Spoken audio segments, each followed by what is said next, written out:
Bagi teman-teman yang belum follow Instagram saya, silakan teman-teman follow Instagram saya karena di Instagram ada informasi menarik dan penting yang saya upload.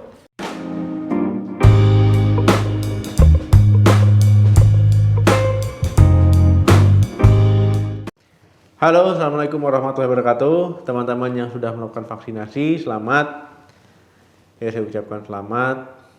Nah, jadi vaksinasi itu merupakan cara supaya kita terciptanya herd immunity, ya, kekebalan kelompok yang menciptakan imun di tubuh kita tanpa harus kita sakit dulu, yang menciptakan antibodi tanpa kita harus sakit dulu. Nah, jadi kita diciptakan antibodi dengan cara bantuan, ya, ataupun buatan. Nah, teman-teman, ya, pada video kali ini kita akan membahas hal yang wajib dilakukan setelah vaksinasi COVID-19. Jadi teman-teman, ya, tujuan vaksinasi itu adalah menciptakan antibodi di tubuh kita, ya, dengan cara memberikan tubuh kesempatan mengenali virus COVID-19, ya, menciptakan antibodi supaya ketika terkena COVID-19 itu gejalanya tidak separah orang yang tidak vaksin. Kalau pertanyaan, dok, apakah setelah vaksin masih bisa kena COVID? Masih bisa, ya, sangat bisa. Nah, tetapi gejala yang ditimbulkan itu lebih ringan dibandingkan orang yang tidak vaksin. Jadi jangan salah, ya. Jangan beranggapan, ngapain vaksin kalau masih bisa kena COVID? Nah, itu salah, pola pikirnya itu harus dirubah. Ya, kita vaksin supaya kita tidak kena gejala yang berat. Ya, kita vaksin supaya tubuh kita siap ketika COVID itu menginfeksi tubuh. Nah, jadi antibodi sistem tubuh kita sudah mengenali, oh ini dia COVID nih, ini kayak cara ngatasinya gini, ya. Nah, gitu. Jadi jangan beranggapan orang yang sudah vaksin itu kebal, itu enggak. Orang yang sudah vaksin enggak bakal 100% kena COVID, itu enggak. Jadi orang yang sudah vaksin bisa kena COVID, ya. Tapi gejalanya lebih ringan dibandingkan orang yang belum vaksin. Nah, makanya itu, ya, yang sudah vaksin saya ucapkan selamat. Tapi tetap, ya, ada beberapa hal wajib yang harus teman-teman lakukan setelah vaksin COVID-19.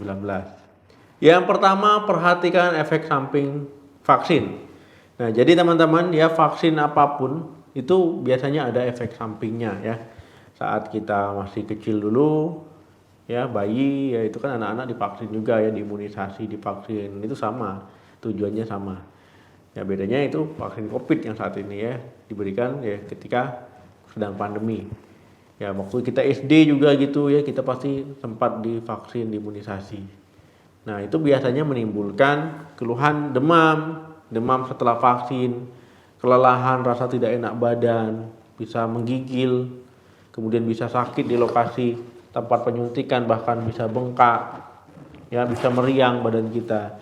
Nah, jadi banyak, ya, saya lihat orang yang post di Instagram ataupun di media sosial lain, ya, setelah vaksin, sebelum vaksin dan setelah vaksin dia demam, ya, demam sakit kepala. Ya, itu adalah respon yang wajar, ya, respon yang memang umum dialami orang yang vaksin. Ada juga yang enggak mengalami hal tersebut, ada juga yang mengalami, itu adalah hal yang wajar. Nah, ada juga hal yang tidak wajar. Yang tidak wajarnya itu biasanya jarang terjadi. Itu adalah reaksi alergi, ya, reaksi anafilaksis. Nah, makanya teman-teman setelah vaksin COVID-19 itu dipantau dulu 30 menit. Jangan sampai meninggalkan tempat lokasi fasilitas vaksin, ya.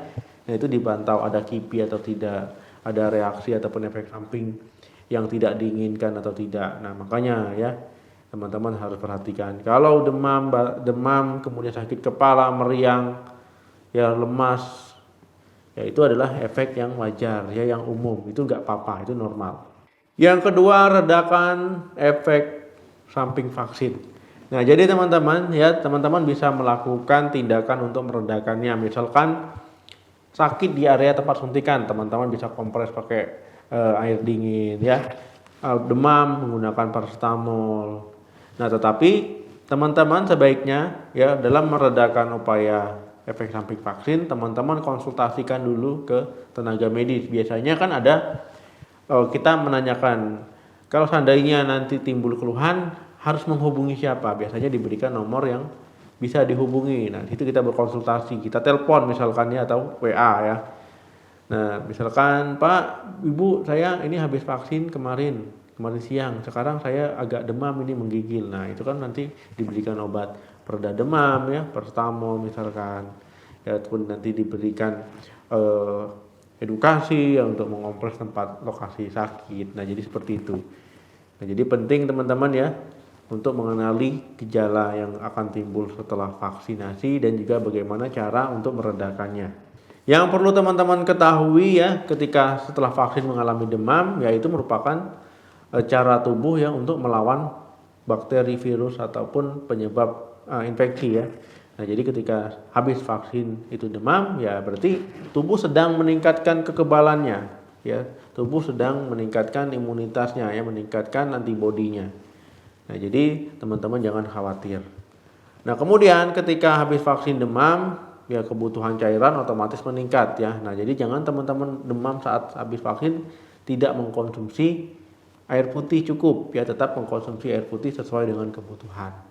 Intinya ketika vaksin selesai timbul keluhan demam, sakit kepala ya, badan pegal-pegal agak meriang, itu adalah hal yang wajar, berarti tubuh sedang berupaya meningkatkan kekebalan tubuhnya.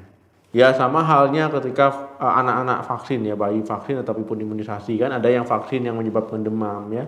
Nah sama vaksin COVID juga seperti itu. Ada juga waktu vaksin zaman SD dulu ya, kelas 1 ya. Nah itu ketika vaksin besoknya demam ya, tempat suntikannya bengkak. Kadang saya dulu pernah waktu SD dulu waktu disuntik itu sampai berdarah ya, bengkak. Nah demam, nggak masuk sekolah 2 hari. Nah seperti itu juga dengan vaksin COVID. Itu bisa menimbulkan efek samping yang umum terjadi. Yang ketiga tetap protokol kesehatan. Dok, apa gunanya setelah vaksin kok tetap protokol kesehatan ya? Kita kan belum semuanya selesai divaksin ya. Belum semuanya warga negara Indonesia itu selesai divaksin ya, masih bertahap. Ya, masih berlanjut saat ini. Nah, jadi teman-teman ya ketika setelah divaksin ya teman-teman masih bisa terkena COVID-19 ya, tetapi tidak separah orang yang tidak vaksin. Nah, kemudian teman-teman masih bisa menularkan ke orang lain. Nah, makanya tetap prokes ya supaya tidak menularkan ke orang lain. Nah, supaya teman-teman juga tidak terkena. Nah, yang pertama teman-teman tetap cuci tangan menggunakan sabun, air mengalir ataupun pakai hand sanitizer ya. Nah, kemudian yang kedua tetap pakai masker, Yang ketiga tetap jaga jarak ya 2 meter. Nah, kemudian yang keempat kalau teman-teman merasa tidak enak badan, ya merasa kurang fit, ya istirahat di rumah, jangan keluyuran kemana-mana. Yang keempat, siapkan diri untuk vaksinasi dosis kedua. Nah, jadi teman-teman vaksinasi ini diberikan dalam 2 kali ya, dosis pertama dan dosis kedua. Nah, dosis kedua diberikan kurang lebih 2 minggu setelah vaksinasi dosis pertama. Ya, kenapa harus 2 dosis? Ya, supaya imunitas dari vaksin itu optimal ya, yang kita terima di tubuh kita. Jadi jangan ketika dosis pertama diterima, dosis kedua nggak usah lah, 1 aja udah cukup ya.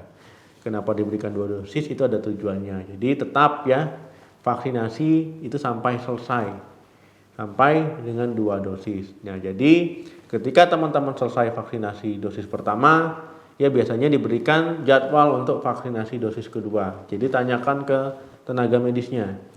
Jadi kapan saya vaksinasi dosis kedua? Ya daftarnya di mana? Ya itu ditanyakan. Ya kapan jadwalnya itu ditanyakan. Ya siapa tahu nanti teman-teman lupa bertanya ya. Nah jadi teman-teman lupa juga, padahal di kertas biasanya di bukti vaksinasi itu ada ya kapan dosis kedua. Tapi biasanya kalau tidak bertanya teman-teman takutnya lupa. Jadi tetap ditanyakan dan tetap vaksinasi sampai dosis kedua sampai selesai. Yang kelima, tetap cukupi waktu istirahat. Nah setelah vaksinasi selesai ya teman-teman jangan malah begadang, jangan malah kurang tidur ya, kurang istirahat ya, nanti imunitas menurun ya, hasilnya nggak optimal. Jadi tetap istirahat cukup, tidur cukup ya, 7 sampai dengan 9 jam. Nah jadi jangan main handphone ya, jangan main-main yang nggak jelas ya, kecuali memang karena pekerjaan ya. Kalau bisa setelah vaksinasi cukupi waktu istirahat dulu ya, cukupi kebutuhan gizi dan nutrisi. Nah ini penting ya supaya tubuh kita imunitasnya baik, antibodinya baik. Nah walaupun sudah dibantu dengan vaksin. Nah itu tadi teman-teman apa yang harus dilakukan, hal wajib setelah vaksinasi COVID-19. Ya jadi ini memang hal penting ya, jadi jangan diabaikan. Nah teman-teman, kalau setelah vaksinasi COVID-19 mengalami gejala keluhan efek samping, saya ingatkan sekali lagi ya untuk menghubungi tenaga medisnya ya. Ketika selesai vaksin, minta nomor yang bisa dihubungi kalau timbul keluhan. Sampai ketemu lagi di video saya selanjutnya. Jangan lupa like, share, dan komen ya. Bantu saya share video ini sebanyak-banyaknya supaya memudahkan orang untuk melihat ya, supaya bisa membantu. Ya kalau video ini bermanfaat, bantu share sebanyak-banyaknya. Sampai jumpa lagi, salam sehat. Sampai jumpa.